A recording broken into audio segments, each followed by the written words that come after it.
Like Greep, try Glauque. Like Greep, try Glauque. Like Greep, try... Listen, it's really hard to get people to listen to music they haven't already heard before. That's just a fact of reality. And it's, believe it or not, even harder to get people to watch a video about music that they haven't heard before. So I've been trying, since I started this channel, 6 years ago, to figure out ways to kind of draw people in. And coming up with cute little comparisons to things outside of music are fine. I was very tempted to do a very deep Lacanian reading of this album because apparently Lacan is a big influence on this group, but that's not going to get people either. I want to get ears on this project, so I'm calling it Like Greep, try Glauque, and that's a really silly thing to say, but listen, my review of the album by Jordy Greep has 45,000 views. That's my most successful video this month, even more than all my Tyler the Creator stuff. It's in my top 25 of all time. And this comparison, I think, would probably bother both the band, Fievel is Glauque, the band I'll be reviewing, and would probably also, well, maybe it actually flatter Jordy Greep, but I think if you like one, you might like the other. If you listen to Jordy Greep and think it's a little meat and potatoes, a little overblown on its avant-gardeness, a little straight down the middle, then I think you might actually like to go a little bit deeper into this kind of performance and mixture of jazz and rock and music, and you might really enjoy this album by Fievel is Glauque. Because really what we have, the simplicity of the comparison is, we have great idiosyncratic artists. On the one hand, you have Jordy Greep, and then in this case, you have Zach Phillips, who are working with a studio band and some budget, like using the fact that they have some budget to do something very interesting. And what they end up making is some wild, jazzy rock that's complex, sometimes a very hard, casual listen, but also on repeat listening, not as hard to listen to as you initially think, as you get more into the soundscape. What makes this particular project by them interesting, now I wanted to review their last album, I just didn't have time. Or, I don't know, I think I'll say I didn't have time. I think that's why I didn't review it. I talk about a lot of music. And I apologize if the sound is weird. We are now officially November 1st, and the wind has decided to just go. So, I'm out here on my porch. I'm waiting to see if my 2-year-old is awake on the baby monitor. Uh-oh, she's on her back. That's a bad sign. I might have to end this video, and do a part B. We'll have to see. But what's fascinating about this album is the way it was recorded, and the fact that you can hear the way it's recorded in the final product. So listen, you'll see I have the vinyl back there. It's a really nice vinyl production.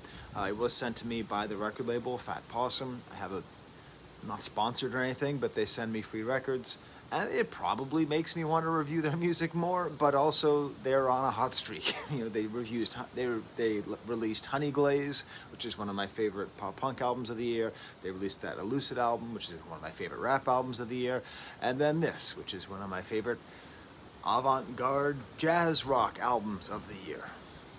A category of music I didn't even know I liked. Anyways, the way they recorded it, and this is according to one of the people who I'm in touch with who works at Fat Possum, they recorded it in triplicate. What does that mean? 3 versions of the same song. They perform the same song, the whole band gets together and performs the song 3 times. The first time, straight through, as close as possible to what the finished product should be. The second time, still within the bounds of reality or normalcy, but largely improvised. And then the third take. Oh, the third take. That is antagonistic. That's the term that's used, in which the band is sort of trying to play against the song. All 3 of those are woven together into each song, so that when you're listening, you can hear, oh, that's antagonistic. Oh, that's improvisational. Oh, that's just straight through. It's wild. You really can hear it. And it's a fascinating idea, and it's a great thing to do with such well-trained musicians. What do we do? What do we do when we live in an age which, first of all, deprioritizes virtuosity more than any other time in music history, and 2, produces more virtuosic musicians than any time in music history. Well, we have to do things with them. We have to have them do things, I guess, that are really emphasizing what they can do using the computer in an interesting way, using these mixing techniques in an interesting way. All of that has on top of it this Belgian singer, Clément Ma, who's just this ethereal voice. The way I describe her singing is it vacillates between fabric and form. So sometimes it's just fabric. It's like you don't even really hear what the words are. It's just kind of sounds, kind of breathy and airy and up high. And then sometimes when you snap into focus and you hear the words, you listen to the words, it actually forms into something. So listen, if you don't want to listen to that, cool. Vaya con Dios, we're all good. But if that sounds interesting to you, I think you should check out this album. Thank you for auditing the Always Positive New Music Review Show, hosted by a French professor who's listening to this album the other day in the car with my wife. I prefer listening to it at home. I'll talk about that in a second. But the song was called Kayfabe. So she just looks at the little readout on the computer, and it says, Kayfabe, Fievel is Glauque, Rong Weikness. And she's like, what do any of these words mean? What is this? And we're listening to this music, and the thing is, it can be a hard casual listen. So, it can be a hard listen when you have a 2-year-old who's crying because she can't reach the Wheels on the Bus book. So she has 2 other books, but she really wants the Wheels on the Bus book. So we're just hearing, bus, boo, bus, boo, bus, boo. And then the 3-month-old is like crying. And so it's not the time to put in some avant-garde jazz rock music. So I'm just hearing the garbage truck go. And I'm realizing today is garbage day. And I didn't put out the trash. There's nothing I can do about it. That feeling, that tension right there, I just shared that tension with you. While the wind blows, I can see the sound meter on my microphone. Jeez, everybody. So anyways, we're listening to this, and just like the last 2 minutes of this, just check out the last 2 minutes of this song, Kayfabe.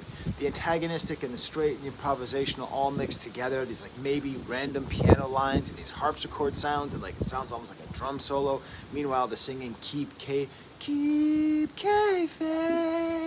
Oh, do I fly by the oh, la, la. That's how it sounds, but then you read the lyrics, and it's this beautiful thing, keep kayfabe all the while, fly by night, in plain sight, hold the line. This prompted me to go into a little description of what kayfabe is, which is the term they use for when wrestlers are pretending to be something that they're not. It's a kind of performance. It's called kayfabe. I don't know why it's called that. I learned that from an FD Signifier video. And so it seems to be, it's about like wearing masks and pretending to be who you're not. And like you see what I'm saying? Fabric and form. It can be just fabric, just part of this whole thing in the background. Or you can listen to it. It's actually a pretty interesting idea, this whole idea of having to keep kayfabe. The voice rises high, and there's so many little things with this piano and the harpsichord and the flute, and it's all this crazy stuff is happening. So that's what kayfabe meant. What does Fievel is Glauque mean? I mean, just the name of the band itself is so impenetrable. Fievel, the name of the character from the movie series An American Tale, which only makes me think of Horatio Sands' character in Comedy Bang Bang, who plays a murderous little mouse. That's a whole other question. Say, okay, so Fievel, that is Glauque? Like, what the hell does Glauque mean? Now listen, I'm a French professor, which means I speak French, which means I know the word Glauque is sort of a word that describes something that's kind of, sort of not really gross, but sort of like sad, kind of pathetic, you know? Now we got sirens going, garbage trucks, sirens, wind. The world does not want you to listen to Fievel is Glauque, y'all. Show them what's up. If the wind blows my vinyl off, so it's Glauque is like it's sort of like gives you the feeling of sort of sadness and smallness. That's the idea of Glauque. So Fievel, the little character, the little mouse from those movies, I guess he's Glauque. The term in English is glaucous, Glaucous, which has...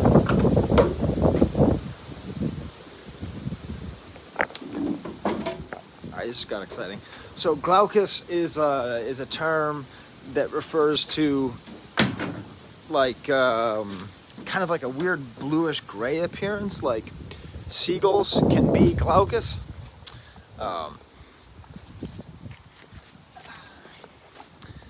But it has like sort of like a weird sort of like sheen on it, but we don't really use the term that much in English. So Fievel is Glauque, really makes reference to the nature of the nature of the bicultural nature of the band, which is part Belgian, part kind of avant-garde American. Whew. Okay. I don't edit my videos, y'all. So I hope you enjoyed that moment. The vinyl's okay. See? And then, well, hey, this is actually works nicely, because then what does wrong weakness mean? So like that's actually how they spell it, R-O-N-G-R-E. So like they're intentionally spelling it wrong. You even look at the artwork, it's kind of weird. It's like, what is it? Who are these people? What's going on? Whew. And it gives into this sort of general feeling. Apparently, according to somewhere that I read, they are influenced by Jacques Lacan, who's a psychoanalyst, sort of a literary critic, a very important figure in literary criticism and psychoanalysis, but not really in America or in England. You see, I do own actual Lacan works, but I do have Lacan for beginners, because his stuff is hard. Okay, his stuff is Fievel is Glauque for beginners might also be necessary as well. He has this whole thing about the fixed and the fluid, and I'm just gonna quote this because I think this works pretty well with how to interpret this album. But there's a problem with all of these theories that insist on having fixed meanings, where one word or image always has a corresponding fundamental meaning.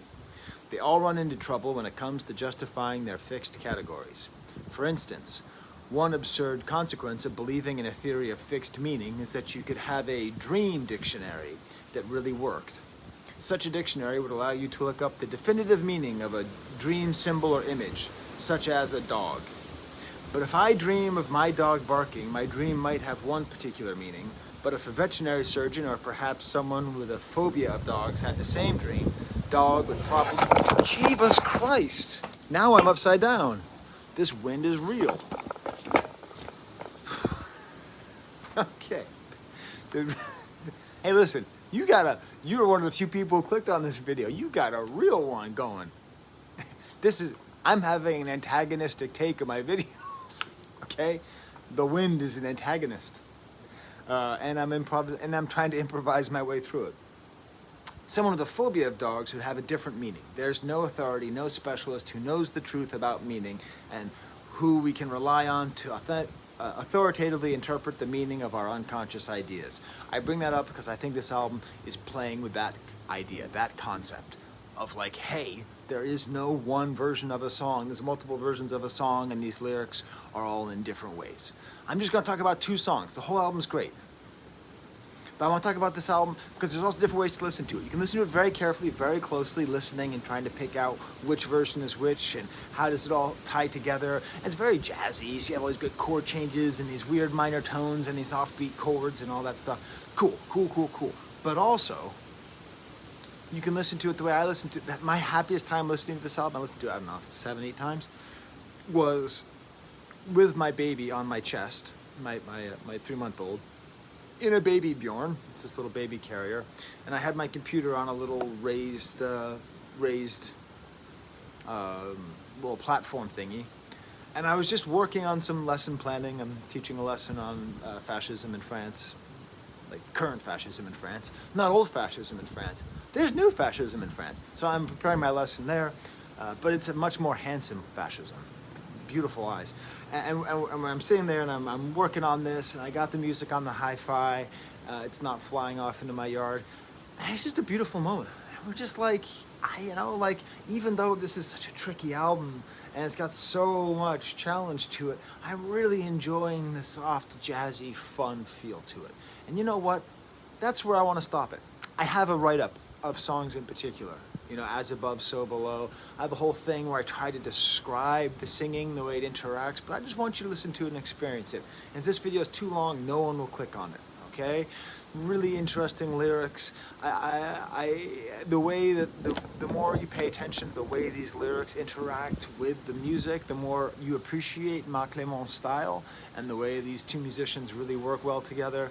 I'm not going to talk about the last song, Au Contrebas, high versus low, these great pulsing guitars and flutes, and this like fighting jazzy guitar on the clavichord and guitar, and this great fun instrumental breakdown. I hear bongos, I hear sitars, I hear lyrics which are so impossible to comprehend. They are basically intranslatable. They're basically Mallarmé lyrics. Bleu si complexe, ravi d'ailleurs, monta même de la cloche, quelques filles au-delà voix. She's using the imperfect subjunctive. Not only do I have to hold on to my camera. Not only do I not teach the imperfect subjunctive, I have never learned the imperfect subjunctive. I have been told it exists, but I've never been taught it. And I have a PhD in French, okay? That's the bizarreness of the French here. Jamais faussé, a term which you're going to hear over and over again, which means never falsified, but also means never distorted, also means never perverted, and is also a homonym that sounds like faussé, which also means like a tune. So like, it doesn't mean never entombed, but it's like that's the same sound as tune. So this is a way too exciting review. Check out the whole album. Fievel is Glauque, is not Glauque. They're a very exciting band, and I think you'd enjoy it. All right, I gotta go inside before I myself am blown off the porch. There's the camera.